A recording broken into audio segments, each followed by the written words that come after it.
Okay, everybody, I'm hopefully back. That was weird. So basically, Discord forced itself open, and then when I actually fully tried closing it after it popped open a second time, it just shut down OBS. As soon as I clicked it and it closed OBS. I believe it closed OBS somehow. I don't know how or why, but yeah. Hopefully that does not happen again.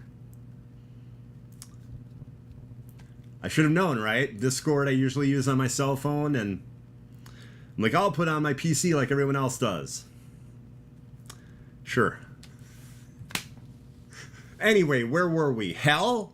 Yeah, that's where we were. Okay, so Kara, the Martian Manhunter, and he who fell first, or the first who fell, basically are trying to get rid of Doomsday and stop him from getting out. Well, two things. They're worried that he's going to be able to just leave and come back, which is going to lead into a new event for DC Comics involving Doomsday, which is frightening. And basically all these souls, these lost souls in hell, team up against Doomsday because they feel that that's what they need to do, is sacrifice themselves in order to stop the suffering and pain and terror that they felt while they were in hell. So basically saving mankind. It's a really good special. Again, if you didn't see the cover, Doomsday Special #1. Also, the big thing with comic books now, and Doom, it's good to see you. It's good to see you, Doom. The big thing with comics now is that instead of like the $3.99, every book wants to be $4.99. But they are actually sweetening the deal by doing like a 10 or 12 page story aside from the main comic book story. So basically you get like the 20 page that you're used to, or what it's become. It used to be 22 pages like 5 to 10 years ago, but let's not get into that. So now it's 20 pages, and now you get like another 10 to 12. Really wild story, okay? Get this. Bloodwind, a Superman for hell. So basically, this gentleman named RC is in hell and has the abilities of a Superman, and is going and punishing demons that are making others suffer and things like that. And it's this really interesting 12-page story about a Superman in hell. It's really cool. So both the main story and the supplementary are really good, and I think Doomsday Special #1 is really exciting. I really liked it a lot. And the idea of like Doomsday becoming the king of hell, crazy. Like at no point would I have thought, hey, that's something they'll do. That's something that's a concept they'll throw around. Yeah, I wouldn't have thought that. I would not have thought that. Okay, so that is our first comic book review. after some interesting technical issues. Next up, we are going to talk about video gaming. And in case you didn't know, I am a fan of the video game. And we got a little bit to talk about today. First off, Diablo 4. Diablo 4, everybody. So basically, there's a big weekend event. 25% extra gold. 25% extra experience. And I just say this, I just put this out there for no reason at all. Perfect time to start a new seasonal character. The perfect time. I believe it's Friday through Sunday. So that's going to be really cool. And also, 25% off the cost of Diablo 4. My God, did I say Doom? I might have said Doom. I apologize. No, 25% also off Diablo 4 as well. So you've got all of that. You have a full 25% weekend, a discount on the price, extra experience, and extra gold. So I'm going to be working on my character. Actually, yesterday and Tuesday, I was going to stream Diablo 4, and I decided when I knew about this event, hey, I'm going to wait till the weekend and really enjoy that extra experience in gold.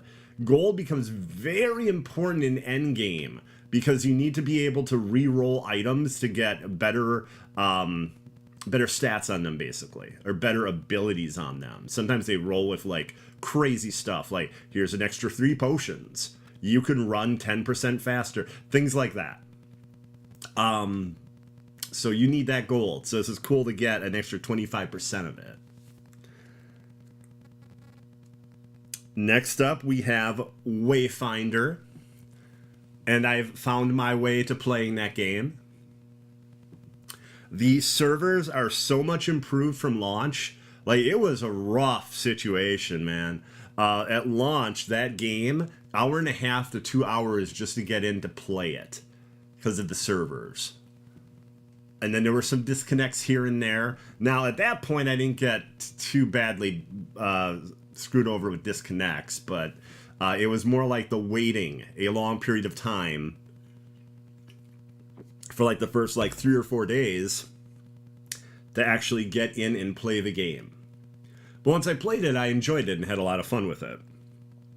Okay, now a patch is going to be dropping this week to take care of some issues that they found before the early access. There's going to be another patch that covers early access issues, as well as, I'll get into it in a moment. I'm playing with Nis. This is kind of like a dark elf type character if you're looking at like Dungeons and Dragons. Uses daggers. I'm also using the shotgun called Ransom, and I've been having a lot of fun with her. I think she's really cool. Running dungeons, there's a big open world called the Highlands, and there's like missions that characters give you and stuff like that, plus an ongoing storyline that's happening. I recently just got into last night a helper queue, which means that you're basically saying, hey, I'm available to run just about any dungeon up to a certain level if you need someone to run a dungeon with. So you just go into the helper queue. And if you do that, you actually get helper coins that let you get important things that let you boost your character. So I thought that was pretty cool. So I enjoyed that for about 2 or 3 dungeons last night once I got into that. And in 2 weeks, get ready for this, everybody, the first content drop for Wayfinder. So the game has only been out like 2 weeks. And in another 2 weeks or so will be the first content drop. As well, on that patch, it's going to take care of issues that are in early access. So I like the way they're supporting it. Right now, early access, the idea is it's 6 months total. It's 2 seasons, each season being 3 months. And when a season drops, it's got a certain amount of content, and halfway through that season is meant to be another drop. So each season, 2 drops of content. And yeah, I mean, it's hard to say exactly how this is all going to pan out because, you know, we're not 2 weeks into the future. So, but currently I really think the game is cool. I love the art design. I really like certain abilities that Nis has. They're going to be adding more abilities. Some people were upset there's only like 4 main abilities, but they're going to be adding more. So you can actually go and see they have this really well done roadmap. And again, I understand that sounds like a word that doesn't exist if you played Marvel's Avengers. But there's this roadmap, this thing called a roadmap for Wayfinder, and it goes into insane detail as to what they're all adding to the game. New characters, new weapons, new massive explorable open areas, new dungeons, new types of dungeons, new events, raids, like hunts, where you're hunting like boss type enemies together, getting good loot. So quite a few things. And it really seems like they're trying to add an amazing amount of content to the game, similar to Warframe, which is also from the same publisher. Not the same dev, but the same publisher, Digital Extremes. The dev is actually Airship Syndicate. So, okay. Now, a little bit of Spider-Man 2 news. Not super exciting. I apologize, but Spider-Man 2 news nonetheless. The console covers and controllers are shipping either now or very soon. A number of people online have already gotten them. Some have even got like the whole pack with another console. But like shipping is supposed to be like tomorrow or Friday. As far as I know, the most recent update I got for my controller, I just got the controller, is going to be Monday. I should be expecting the PlayStation 5 Spider-Man 2 controller Monday so far. So, and hopefully I won't get stick drift with this controller. I have not had the best luck when it comes to stick drift and PlayStation 5 controllers. Okay, now, tomorrow, everybody, Super Mario Wonder Nintendo Direct. It hits tomorrow morning. It's 15 minutes on the unique meme machine of a game, because that's what it's become. Like, as soon as they showed, like, the 1.5 to 2 minutes of gameplay, Elephant Mario was everywhere. And people were freaking out to Elephant Mario. So, I think it looks awesome. The part that really took me over was, I believe it's Peach or Rosalina. I think it's Peach. She's going and pushing a pipe, and the quarterback character from Super Mario Brothers, like Super Mario World, is pushing against her. So, like, they're having a tug of war, pushing the pipe back and forth, as, like, she's trying to, like, jump over it, whatever. And I thought that was hilarious. And, like, there were so many things I've seen in this game where I'm like, really? That's in the game itself? And apparently it is. So, I think that's going to be one of the coolest games. And how lucky is that game? No competition whatsoever coming out on the day of October 20th. That's right, no competition whatsoever. Definitely no competition from Spider-Man 2. Nope. Nope. Perfect time to launch a game. Although, I gotta tell you, it's Mario. If anything can compete with Spider-Man 2, it's probably gonna be Mario. You know, I mean, people love the character. People love the series. People are very excited for another exclusive Switch game. You know, it's gonna do well. I don't think Nintendo has to worry and push the date back. That'd be wild if they did, though, tomorrow. Wouldn't it be wild? It could happen. That could be part of the 15-minute presentation tomorrow. But I kind of doubt it. I think that it won't, you know, be a huge difficulty. Those two games are going to both do extremely well. Do not worry about Spider-Man 2 or Super Mario Wonder. Okay. And finally, with game news this week, RoboCop November 2nd is now the official release date. That information is from the developer Teon and also the publisher Nacon. So it's actually official. November 2nd is the release of RoboCop Rogue City. And they were very forthcoming. They said basically people saw some gameplay and they were like, things looked like they needed polish. And the dev, Teon, agreed. They were like, yes, you know, if we could get the time type of thing, we could definitely polish it, and we think we should. And that's what's happening. So November 2nd now is the launch of the game, which isn't too far out. The original date was September 30th. So I really think it's wild, though, when the games are pushed back only like a month or like a month and a half. That always surprises me. Like, I'm always expecting like an extreme like pushback, you know? Anyway, dead or alive, it's coming home with me. If you're a RoboCop fan, that makes complete sense. And if you're not, you're probably scared. So, hopefully you're, you know, in that first camp, the RoboCop fan, and not scared that I turned into a robot or something. Okay, we are done with video gaming. It's time for us to toy around. And how are we going to toy around? We're going to start with retro toys. Mars Attacks from the Ultimate 7 series. Look at this insane detail. You might have seen the Warner Brothers movie, Mars Attacks, directed by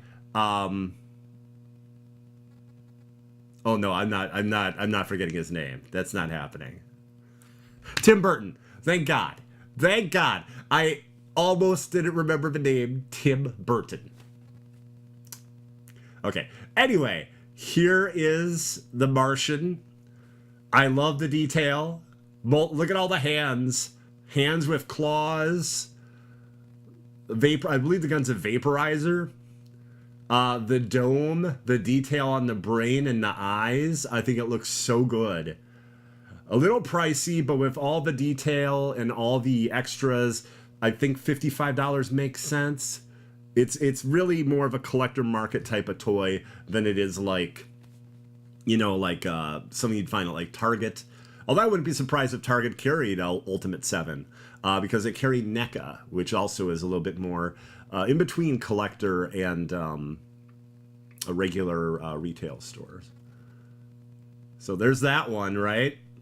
Okay, let's call this the before. This is the Martian before. He's like all puffed up. He's thinking, you know, these Earthlings, they're gonna be easy for us to like dominate. We're gonna take all the natural resources of the planet. This is gonna be a cakewalk. Okay, this is the before. Okay, well, let me show you the after. Whoop, 1 second, that's me. I'm moving myself. Look at the after. Eyeball missing from the head. Head cracked open, dome cracked open. The teeth. Blood on the hands and claws. That's the after. That's what he's like, uh-oh. These Earthlings do not want to be dominated. They do not want us to take their resources away from them. They are going to kill us and kill us good. Look at the eye. The separate eye, which probably goes into the socket, I'm guessing. Yeah, that detail blows my mind, though. The company, yeah. Okay. That's a Martian, so I'm going to send it back to Mars. You probably thought I was going to say something clever, but no, just Mars. Kara. Supergirl. And as collectors enjoy, cloth goods cape. Which means like a quality cape that isn't like molded plastic. This is going to be an exclusive on Target. Target.com, and I believe it's later this week. It might even be tomorrow. Between $19.99 and $24.99. I think it's a really good take on Supergirl. I think it looks really good. And it's, let's see, it's gold label. So probably with that cloth goods cape, you're looking at probably $29.99. It may not be $24.99 like most of the other figures, or $19.99. It might be more because of that cape. Okay. And finally, and I have to agree with some people online saying this is one of the absolute best Master Splinter action figures they have ever seen. I cannot disagree. This is going to be available from NECA. I think this is also from Target. It's $36.99. Look at this. Look at how great Splinter looks. Look at the outfit.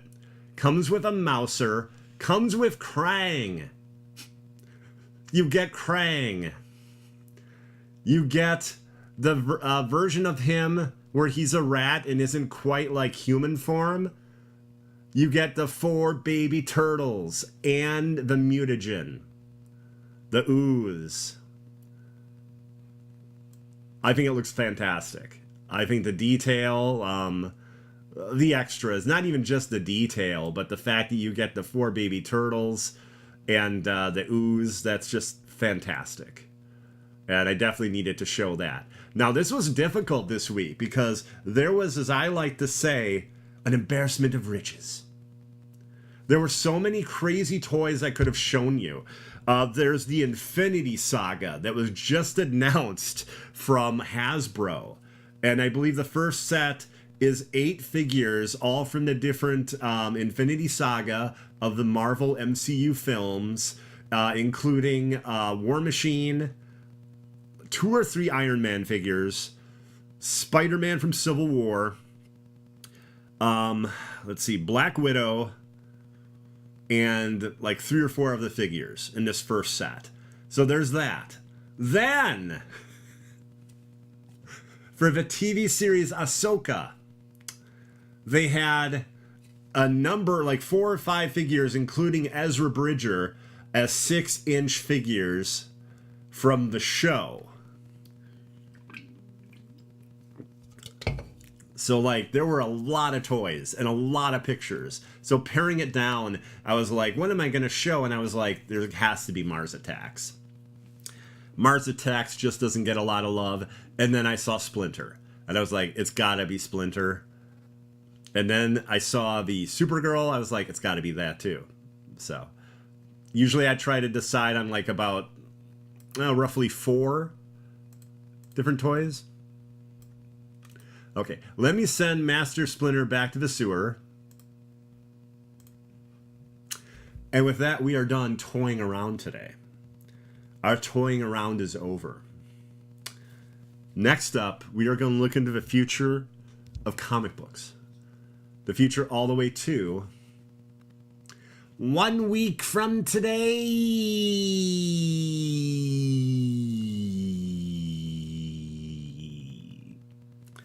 Okay, and first up, hot off the release of the new Blue Beetle movie, Dawn of DC's Blue Beetle #1. There's Jaime Reyes right there, and it's basically right after graduation, and he's basically trying to come to grips with what's going on in his life, and the Scarab and everything like that. So what a great time for this to come out. I talked about the film before. I thought it was really good. I liked it. It definitely had heart. And that's something that a lot of these superhero movies don't.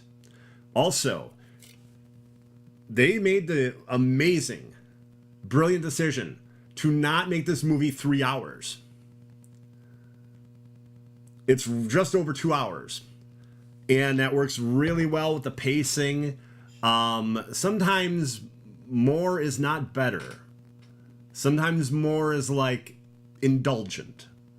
And I really like this film. Not just the heart of it, but like the performances. Zola Maridueña was great. George Lopez, great. The entire family is really great, to be honest with you. And the villain has some really good moments eventually in the movie. A lot of it is kind of like kept away from the audience, and then you find out, and it's kind of a rush of info. But it's good for a 2-hour time frame. It's kind of what they were forced to do with that kind of time frame. But it makes sense to do that than it does to inflate the movie an extra half hour to 45 minutes. Anyway, I thought it would be really cool to show that this is coming out. A good chance I'll review it. I'd say there's a really good chance I'll review Blue Beetle #1. Not a guarantee, because you're about to see what the other comic books coming out next week are. But, okay, let me remove this here. Kelly Thompson doing Birds of Prey. Birds of Prey #1. Face-breaking first issue. And look at who is in the Birds of Prey right now. Cassandra Cain. Black Canary. Big Barda. You don't get much more intense than Big Barda. And Harley Quinn. All being written by Kelly Thompson. So I expect this to be really good. I know DC is big on it. They've got 4 or 5 different covers for it. And a very good chance I'll review this as well. But, like, I don't know. Do I review 2 DC books? I mean, I can. In the past I have. I've done 2 Marvel books here and there. But, like, I usually try to, like, to share the love. But this could be how it all goes. Birds of Prey 1 and Blue Beetle 1. Hard to say.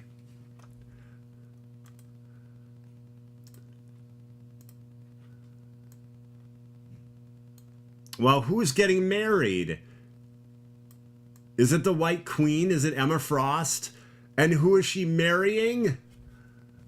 Iron Man, Tony Stark? What? Okay, so the way they're selling this issue, like the tagline is, we haven't lost an X-Men, or an X-Man, we've gained an Avenger.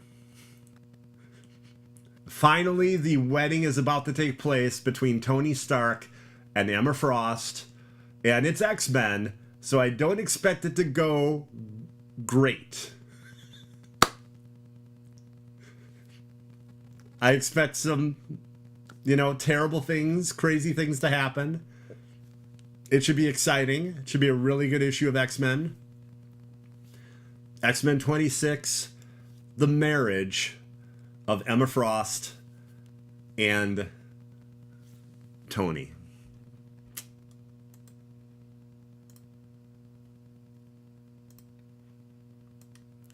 And finally, a comic book I've reviewed, I want to say 2 or 3, probably 2 of the issues actually, I don't think it was 3.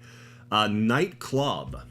So this is the entire first volume, and it's by Mark Miller and Juan and Ramirez, and it's this really cool vampire / superhero / luchador comic.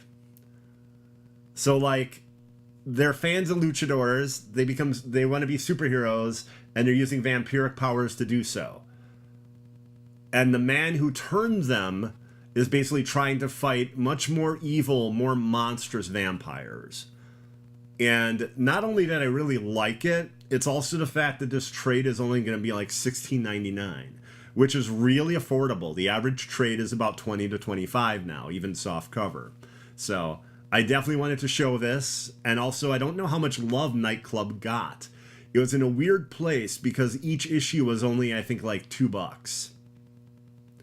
Then the final issue was double-sized, so that was $4, which I totally get because it was like 48 pages. But yeah, Nightclub is really good, and there, it's an actual trait now.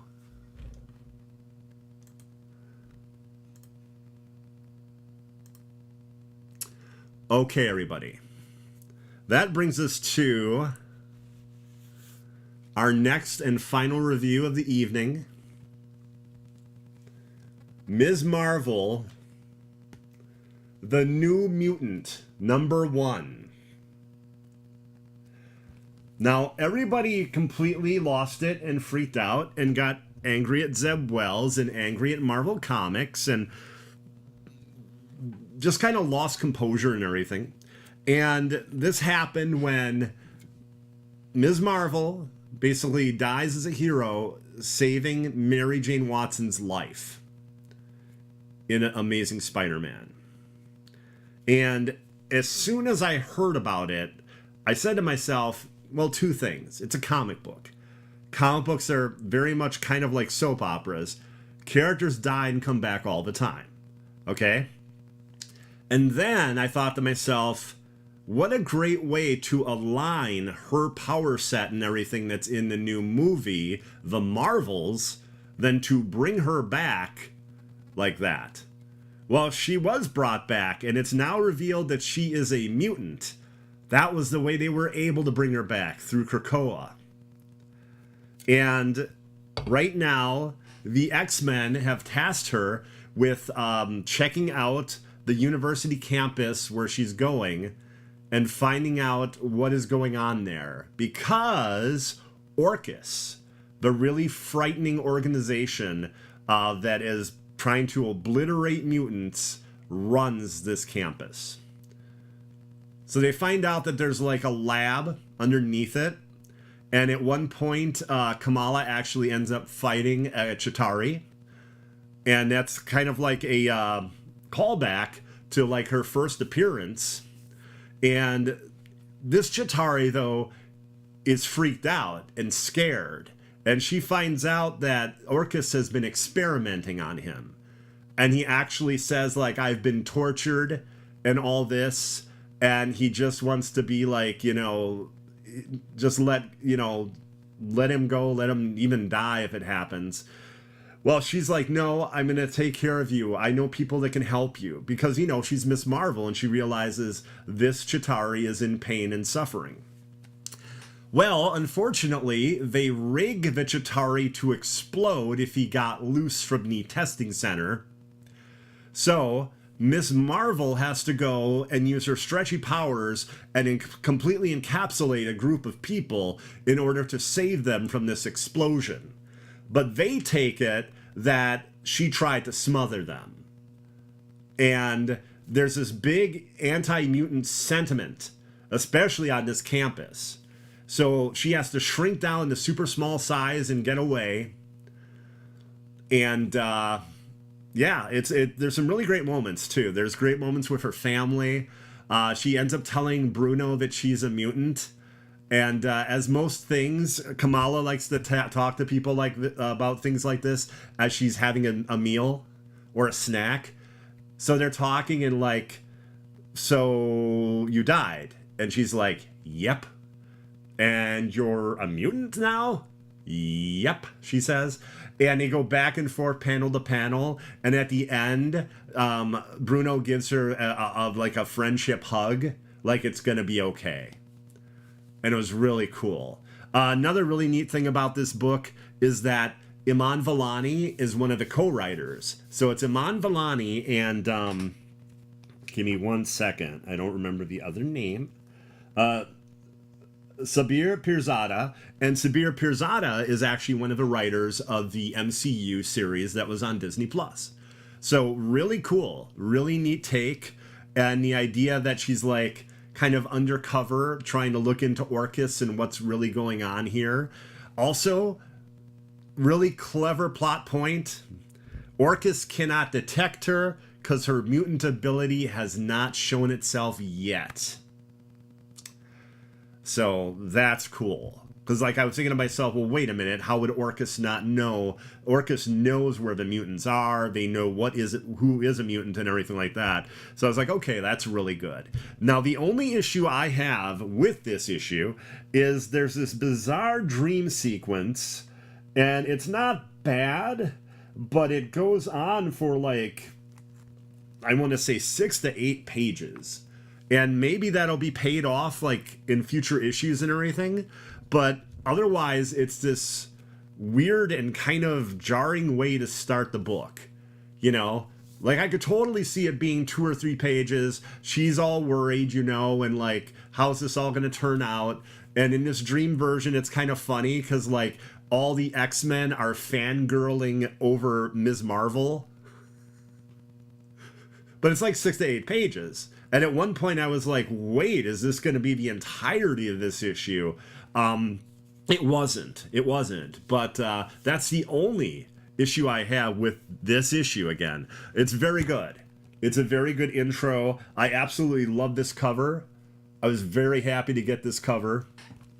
There's another really good cover I enjoyed, which is where it's her in front, but like you can't see her eyes. Like I think it goes up to the mouth or the nose or something, and it's really iconic. It looks really good, and I think it's similar to other images of Kamala. But yeah, and her friendship with Bruno, that's really well done. There is a very seemingly brilliant student that also is at the school that introduces herself to Kamala and Bruno. That could be very interesting. I like it. I think it's good. I'm very interested to see how Ms. Marvel is going to be used in the larger sense of X-Men. And I really have a feeling that her mutant ability, when it arrives, is going to be integral to stopping Orcus. That's just my feeling. I can't guarantee that, but I think it's going to be important. I think they're setting this up. But yeah, I really enjoyed it. And I enjoyed making this episode for all of you. Now, I apologize. There were technical issues, and like the first, like, I think 4 or 5 minutes of the episode is like a separate video. So this is kind of like a jarring opening, and I apologize for that. I want to thank Doomkiller HD very much for letting me borrow the channel. Thank you. And let's see. If you want to watch me for whatever reason, twitch.tv/Hoardergamer. And right now I'm doing a lot of Diablo 4. Currently, like right now, currently in the last few days or week, Wayfinder. I've been doing quite a bit of Wayfinder. Like I said, this season, not this season, this weekend I'll be doing quite a bit of Diablo 4 because of the event, the 25% event. And let's see. Obviously, looking forward to Starfield. I will not be streaming Starfield, though. I'll be playing that off stream. Yep. But everybody, I want to thank you all very much for watching, and I hope you had a good time. Maybe a little bit of a distracted, odd time because, you know, episodes broken into 2 pieces, but I appreciate you watching. Thank you very much, and hopefully we won't have technical issues next week. It'll be one solid episode with, you know, no second parts in it. Okay, everybody, have a great one, and I'll see you later. Bye-bye.